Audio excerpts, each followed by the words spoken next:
Onani siang hari, saat puasa Ramadan. Batal atau tidak? Ini yang jarang dibahas terang-terangan.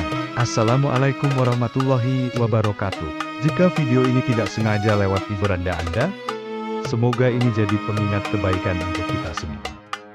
Selamat datang kembali di Tausiah Singkat, saudaraku seiman. Untuk lebih mengingatkan dan berwasiat kepada diri saya pribadi terutama, dan saudara sekalian, onani atau masturbasi yang dilakukan dengan sengaja hingga keluar air mani pada siang hari Ramadan, hukumnya haram dan membatalkan puasa. Mayoritas ulama sepakat, karena itu termasuk mengeluarkan mani dengan sengaja, maka puasanya tidak sah. Konsekuensinya, wajib menghentikan perbuatan tersebut, bertaubat dengan sungguh-sungguh, dan wajib mengqada puasa di hari lain setelah Ramadan.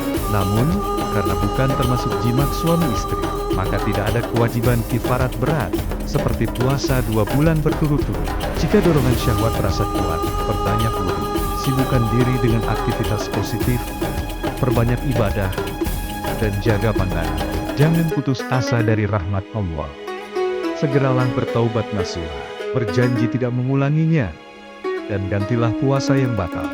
Semoga Allah menjaga hati kita, menjaga puasa kita, dan menguatkan kita dalam menahan hawa nafsu. Untuk Anda yang sudah like, komen, dan subscribe, semoga Allah lapangkan rezekinya, sehatkan keluarganya, dan mudahkan segala urusannya. Dan jika ini tidak sengaja lewat di beranda Anda, semoga menjadi wasilah kebaikan dan pahala yang terus mengalir. Wassalamualaikum warahmatullahi wabarakatuh.